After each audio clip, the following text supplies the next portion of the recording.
Study करते हैं हम लोग फार्मेसी के बारे में। फार्मेसी को कहा गया है आर्ट और साइंस ऑफ कंपाउंडिंग और प्रिपेयरिंग ड्रग्स। ये एक आर्ट है या एक साइंस है जिसमें कि ड्रग्स को बनाने के बारे में समझते हैं, उसे प्रिपेयर करने के बारे में जानते हैं। इसमें सपोज करो कभी भी किसी ड्रग्स को बनाना है तो कहाँ से शुरुआत करेंगे। सबसे पहले हम देखेंगे कलेक्शंस कि कहाँ से उसे कलेक्ट किया गया ड्रग्स को। What is there sources, natural sources है या फिर किसी मिनरल से लिए हैं या किसी सिंथेटिक हो। फिर हम उसे आइसोलेट करते हैं। सपोज करो हमने किसी नेचुरल सोर्स से लिया, सपोज करो किसी पत्ते से हमने पत्ते में कोई खास तरह का एक्टिव मॉलिक्यूल्स है, तो उस एक्टिव मॉलिक्यूल्स को बाकी से अलग करना, आइसोलेट करना। या फिर समझो कि कभी हमने किसी सिंथेटिक सब्सटेंस से बनाया है तो सिंथेटिक में भी कुछ एबनॉर्मलिटी आती है, कुछ इम्प्योरिटी आती है, उससे उसे आइसोलेट करना। फिर उसके बाद उसको आइडेंटिफिकेशन करना जरूरी है कि जो आइसोलेट किया है वो वही सब्सटेंस है कि नहीं। फिर हमने उसको प्यूरिफाई किया है कि थोड़ा सा इम्प्योरिटी यदि बच भी गया है तो उसे फिर से प्यूरिफिकेशन प्रोसेस में डाला जाए। हाँ, कभी कभी हम सिंथेसाइज भी करते हैं, तो सिंथेसाइज भी करेंगे तो फिर भी उसको प्यूरिफिकेशन प्रोसेस में डालेंगे और डालने के बाद फिर स्टैंडर्डाइजेशन करते हैं, पता करते हैं कि ड्रग्स की क्वालिटी कितनी अच्छी है। तो इस फार्मेसी में हम कलेक्शन से लेकर आइसोलेशन, प्यूरिफिकेशन और सिंथेसिस से लेकर स्टैंडर्डाइजेशन का भी हमने ध्यान रखते हैं पूरे तरीके से। टॉक्सिकोलॉजी, टॉक्सिकोलॉजी में स्टडी किया जाता है एडवर्स इफेक्ट ऑफ ड्रग्स का, पॉइजनस इफेक्ट ऑफ ड्रग्स का, और ये एम्फेसिस किया जाता है किस तरीके से डिटेक्ट करेंगे किसी के ड्रग्स में कोई पॉइजनिंग हुआ है, फिर उससे किस तरह से प्रिवेंशन किया जा सकता है, बचा जा सकता है किसी के एडवर्स इफेक्ट है, और ट्रीटमेंट क्या किया जा सकता है किसी के एडवर्स इफेक्ट या पॉइजनस इफेक्ट है। तो पॉइजनस इफेक्ट में हमने ड्रग्स ज्यादा कंसंट्रेशन में ले लेते हैं सिंपली, और वो हमारे वाइटल्स ऑर्गन को डैमेज करने लगते हैं। ऐसे नॉर्मल कंसंट्रेशन में लेंगे ड्रग्स को तो हल्के फुल्के ही एडवर्स इफेक्ट दिखेंगे। पॉइजनस इफेक्ट समझो कि बहुत ज्यादा हो गया, वाइटल ऑर्गन्स को डैमेज करने लगा और हमारी मृत्यु भी हो सकता है, that is a poisonous effect. तो ट्रीटमेंट हम देखेंगे, कैसे डिटेक्ट करेंगे हम कि वो ड्रग, कैसे डिटेक्ट करेंगे कि किस तरह का ड्रग्स पे इफेक्ट आया है, क्योंकि हमें पढ़ना पड़ेगा कि किस तरह का पॉइजन का बॉडी पे क्या इफेक्ट है। फिर उससे प्रिवेंशन कैसे करेंगे और ट्रीटमेंट के लिए बात करते हैं ड्रग नोमेनक्लेचर की। आपने जब भी मार्केट में गए होंगे तो आपने ध्यान देखा होगा कि ड्रग्स के दो नाम होते हैं जनरली। जैसे हम बात करते हैं क्रोसिन की, क्रोसिन, कैलपोल, ये एक ब्रांड नेम है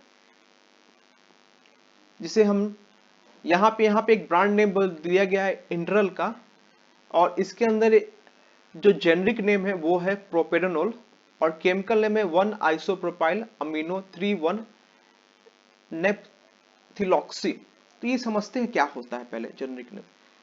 तो हम शुरू से चलते हैं। सपोज करो आपने किसी केमिकल्स को पहली बार बनाया है सिंथेटिक रूप में, तो उसके केमिकल स्ट्रक्चर को आइडेंटिफाई करो कि क्या इसका केमिकल स्ट्रक्चर है। केमिकल स्ट्रक्चर को स्टडी करने के बाद आप उसका नाम रखोगे केमिकल नेम। आईयूपीएसी के हिसाब से उसका जो नाम रखा जाता है वो हो गया केमिकल स्ट्रक्चर पे बेस्ड जो नाम है। लेकिन हम जानते हैं कि केमिकल नेम बहुत बड़ा होता है, जैसे यहां देख सकते हैं 1 आइसोप्रोपाइल अमीनो 3 1 नेप्थिलॉक्सी, ये केमिकल नेम हो गया।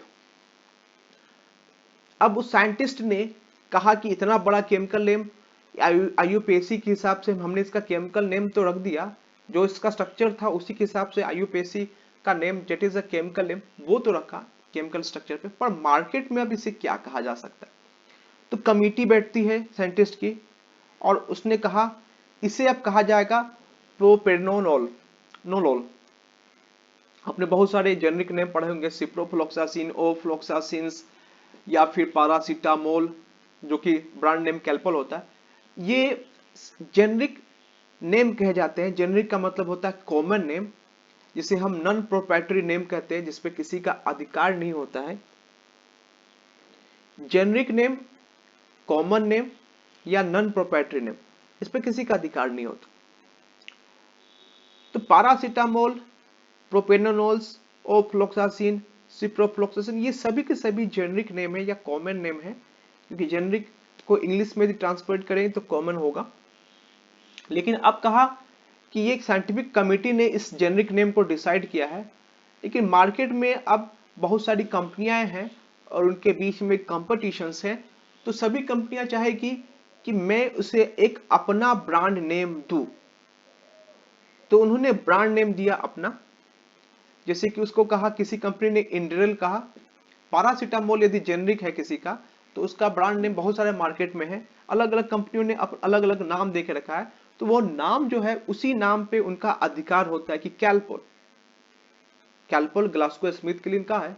उसी तरीके से क्रोसिन आता है, मेटासिन आता है, P500 आता है, बहुत सारे ब्रांड नेम है, और उसी मार्केट के साथ वो उतरते कि सर ये मेरा ब्रांड्स है और उसका जेनरिक नेम पैरासीटामोल, या इंडेरल नाम का एक ब्रांड्स नेम है, उसका जेनरिक नेम है प्रोपेनोलोल। केमिकल नेम कहीं नहीं लिखा होता है किसी भी आप देखोगे डब्बे पे, क्योंकि बहुत बड़ा होता है केमिकल। हाँ, कभी कभी छोटा सा प्रिस्क्रिप्शन आप देखोगे कि कहीं के पंपलेट में इसका डिस्क्रिप्शन होता है, बड़े सा डब्बे में पंपलेट छोटा सा होता है, लेकिन वो किसी दुकानदार को ही मिलता है, ग्राहक को नहीं मिलता। तो ब्रांड नेम पे एक अधिकार होता है उस कंपनी का, वो उस नाम के साथ उतरता है मार्केट में और उसे बेचता है। ये हो गया नाम की चर्चा, जेनरिक नेम, ब्रांड नेम और केमिकल नेम। अब यहां पे एक और टर्म्स आता है जेनरिक ड्रग्स की। जेनरिक नेम की बात नहीं कर रहा हूं, जेनरिक ड्रग की बात कर रहा हूं। तो पेटेंट क्या होता है और जेनरिक ड्रग क्या होता है, इसे भी एक बार समझ लेना चाहिए। जेनरिक नेम क्या है और जेनरिक ड्रग क्या है। पेटेंट, सपोज करो आपने बहुत मेहनत से किसी मेडिसिन को बनाया है और बनाने के लिए आपको काफी पैसे लगे, अरबों खरबों रुपए लगे हैं, आपने उसे मार्केट में उतारा। तो मार्केट में उतारने के पहले आपने पेटेंट करवाया जाकर कि इस पे मेरा भी 10 साल का अधिकार है, कि 10 साल तक। हालांकि ये पेटेंट एक्ट जो है हर एक देश में अलग अलग होता है। सपोज करो किसी देश में पेटेंट एक्ट है कि आप 10 साल तक कह सकते हैं कि ये मॉलिक्यूल्स आपने बनाया, आप 10 साल तक अपने रेट पे इसे बेचो, जो भी बेच सकते हो, गवर्नमेंट उस पे फिक्स नहीं कर सकता अपना रेट। तो पेटेंट ड्रग हो गया, उसका उसने पेटेंट करवाया उस कंपनी ने, और अपने रेट पे उसे मार्केट में उतारा कि वाट एवर देयर रेट्स। सपोज करो उसका रेट उन्होंने रखा 20 रुपए का एक टैबलेट, 10 साल तक वो अपने रेट पे ही उस मेडिसिन को मार्केट में उतारेंगे, या उस कंपनी का अधिकार है कि दूसरे कंपनी के साथ वो टाई अप करके मार्केट को फैलाए अपना। जैसे उसका व्यापार इंडिया में है तो इंडिया के साथ इंडिया में भी 10 जगह वो फैला दे, या अफ्रीका में बहुत सारे कंपनी के साथ टाई अप कर ले और अपना ही मेडिसिन टाई अप करके उस प्राइस पे बेचे। लेकिन जैसे ही 10 साल खत्म होगा, that is called the generic drugs. अब वो जेनरिक ड्रग कहा जाएगा, उसका अधिकार खत्म हो चुका है 10 साल तक। अब उसे कोई भी कंपनी बना सकती है और कोई भी रेट पे बेच सकती है। तो जैसे ही 10 साल खत्म होते तो 20 रुपए का जो टैबलेट है वो सीधे गिर के कितने में आता है, लगभग 1/4 आ जाता है। तो 5 रुपीज या 6 रुपीज तक वो आता है। तो that is called the generic drug. तो जेनरिक ड्रग फिर उस पर सरकार उस पर कंट्रोल करती है, प्राइस कंट्रोल, कि अब ये हमारे अधिकार में आ गया, इसका प्राइस जो गवर्नमेंट तय करेगी वही होगा। That is called the generic drug. बात करते हैं रूट ऑफ ड्रग एडमिनिस्ट्रेशन की। रूट को हमने दो भागों में बांटा है मुख्य रूप से, लोकल रूट और सिस्टेमिक रूट। लोकल रूट कहने का मतलब हो गया कि that is the local supply of the drugs, locally, जिसमें हम बात करेंगे टॉपिकल, डीपर टिश्यूज और आर्टेरियल सप्लाई। लोकल का मतलब हो गया सिस्टेमिक भी नहीं है, ब्लड में वो ज्यादा एक सिस्टम से दूसरे सिस्टम में नहीं जाता, एक लोकल जगह ही होगा।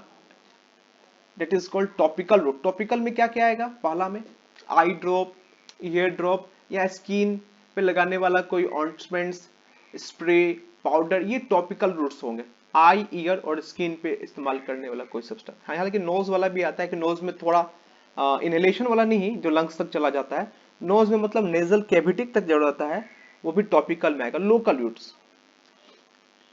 तो नोज में ध्यान रखना है कि नेजल में कभी कभी इनहेलेशन होता है जो लंग्स तक चला जाता है, वो टॉपिकल नहीं है, क्योंकि लंग्स से वो ब्लड में चला जाएगा, तो ब्लड में नहीं जाना चाहिए। वो टॉपिकल का मतलब लोकल जगह पर ही अप्लाई हो। कभी कभी किसी डीपर टिश्यूज में भी हम इस्तेमाल करते हैं जहां पे ब्लड का सप्लाई बहुत कम होता है, निग्लिजिबल होता है, तो वहां भी वो मुख्य रूप से लोकल ही रहता है। और आर्टेरियल सप्लाई भी कहीं कहीं पे हम किसी ओपेक सब्सटेंस को देते हैं जहां पे उसका सर्कुलेशन ना के बराबर होता है। सिस्टेमिक कहेंगे कि वो ब्लड जो है मुख्य रूप से किसी सिस्टेमिक सर्कुलेशन में चला जाए, मुख्य रूप से ब्लड में, जैसे ओरली।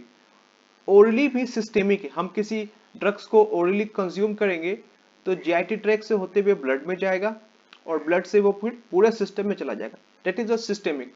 सबलिंगुअल या बकल कैविटी, सबलिंगुअल कहते हैं जीभ के नीचे और बकल दांतों और गालों के बीच में, that is called the buccal cavity. तो सबलिंगुअल और बकल कैविटी ये भी systemic route of drug administration में आता है। बात करते हैं रेक्टल। रेक्टल में भी ब्लड का सप्लाई होता है, वहां से भी ड्रग्स जो है सिस्टेमिक रूट में चला जाता है। कुटेनियस, इनहेलेशंस, नेसल और पेरेंटल, ये जितने भी रूट्स है वो सिस्टेमिक है। ड्रग्स आप इस रूट्स के देंगे तो वो कहीं ना कहीं सिस्टम में जाएगा, सर्कुलेशंस में जाएगा, और मुख्य रूप से सर्कुलेशन में आता है ब्लड। हालांकि एक और सर्कुलेशन सिस्टम होता है लिम्फ, लेकिन लिम्फ का सर्कुलेशन सिस्टम बहुत ही स्लो होता है, मुख्य रूप से ब्लड जो है बहुत तेजी से सर्कुलेट करता है। तो मुख्य रूप से हम लोग कंसीडर करेंगे ब्लड को और थोड़ा बहुत लिम्फ को भी कंसीडरेशन करेंगे। चलिए अब आगे चलते हैं।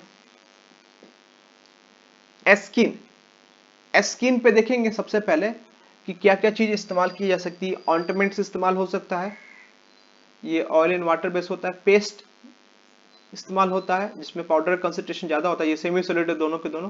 फिर पाउडर इस्तेमाल करते हैं, क्रीम्स का भी इस्तेमाल करते हैं। तो you must be know about the difference between the cream, paste, ointments, powder and spray. ये जितनी भी चीजें हैं जिसमें तीन सेमी सॉलिड है, क्रीम सेमी सॉलिड होता है, पेस्ट सेमी सॉलिड है, और ऑइंटमेंट जो है वो सेमी सॉलिड होता है, जबकि पाउडर क्या होता है, सॉलिड होता है। स्प्रे जो होता है वो मिंट्स होता है, एयर स्प्रे जैसा। चलिए अब आगे देखते हैं हम लोग आगे क्या करना है। स्किन्स के बाद म्यूकस मेम्ब्रेन में क्या क्या इस्तेमाल की करने वाली चीजें हैं वो एक बार देखते हैं। माउथ और फेरिंग्स में पेंट्स का इस्तेमाल करते हैं।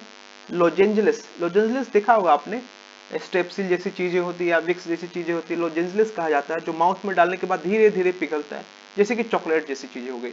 माउथ वाशेस, माउथ वाशेस भी है, और माउथ में गार्गल करने वाले दो चीज आती हैं, तो दोनों, और माउथ पेंट भी आते हैं। आपने देखा होगा माउथ पेंट में कैंडिड नाम का एक माउथ पेंट आते हैं में, या फिर जीबी फॉर्बिन, different mouth paint available in the market. अब बात करेंगे आई, ईयर और नोज के बारे में। यहाँ इस म्यूकस मेम्ब्रेन में इस्तेमाल करने वाला ड्रॉप्स हैं, चाहे वो आई ड्रॉप हो, ईयर ड्रॉप हो, नेजल ड्रॉप हो। ऑइंटमेंट्स का भी इस्तेमाल करते हैं, आई ऑइंटमेंट्स होते हैं आंखों में ऑइंटमेंट डालने के लिए, और नेजल स्प्रे का भी इस्तेमाल करते हैं। जीआईटी ट्रैक्ट में भी नियोमाइसिन और एंटासिड, ये दोनों को दोनों नॉन एब्जॉर्बेबल है। हम बात करते थे ओरल का, तो ओरल सिस्टेमिक रूट होता है, लेकिन except for the some substance that is not absorb from the GIT tract. जो ड्रग जीआईटी ट्रैक्ट से एब्जॉर्ब नहीं हो सकता है वो लोकल ही होगा, और जनरली 99% से ज्यादा ड्रग जीआईटी ट्रैक्ट से एब्जॉर्ब हो जाते हैं, इसीलिए ओरल को कहा गया है सिस्टेमिक। लेकिन यहां हम देखते हैं कि नियोमाइसिन और एंटासिड, एंटासिड होता है एसिडिटी के लिए दिया जाता है, आपके जीआईटी ट्रैक्ट में एसिडिटी है, उसको न्यूट्रलाइज करने के लिए एंटासिड दिया जाता है। तो जनरली जितने एंटासिड हैं वो जीआईटी ट्रैक्ट में ही रहते हैं, except for the some antacid like the sodium bicarbonate. लेकिन एंटासिड और नियोमाइसिन जनरली जीआईटी ट्रैक्ट में ही होते हैं। नियोमाइसिन आपका आयोनाइज हो जाता है, जीआईटी ट्रैक्ट से अब्सॉर्ब नहीं हो सकता, और एंटासिड भी जीआईटी ट्रैक्ट से अब्सॉर्ब नहीं होते हैं, तो दोनों के दोनों म्यूकस मेम्ब्रेन पे जाके चिपक जाते हैं। It is a oral route, जरूर है ओरल रूट, पर ये नॉन सिस्टेमिक आएगा, लोकल आएगा, क्योंकि ये ब्लड तक नहीं पहुंचा, और लोकली ये जीआईटी ट्रैक्ट तक ही रहा, वहां से आगे नहीं पहुंचा। लंग्स में बात करेंगे इनहेलेशंस की और एरोसोल्स की, जहां लंग्स में इस्तेमाल किया जाता है।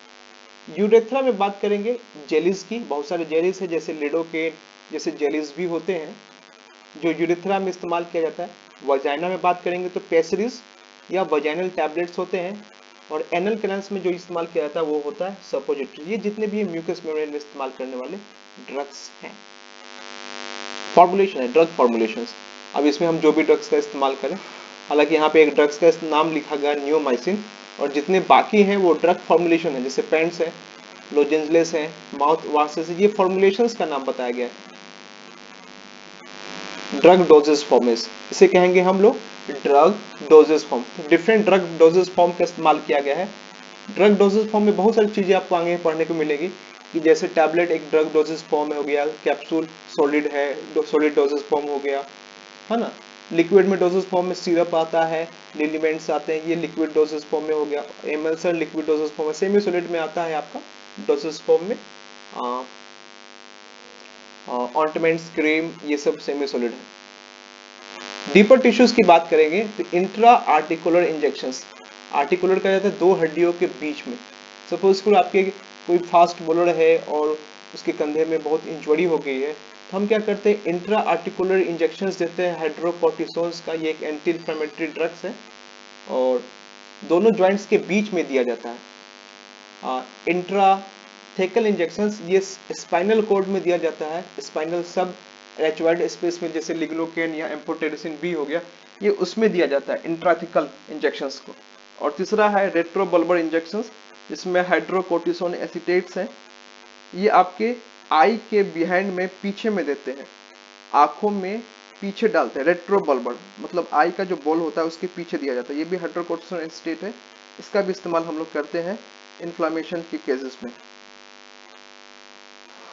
ये देख सकते हैं रेट्रोबल्बर इंजेक्शन का एक इंजेक्शन बताया गया है, किस तरह से हम आई बॉल के पीछे इंजेक्ट करते हैं।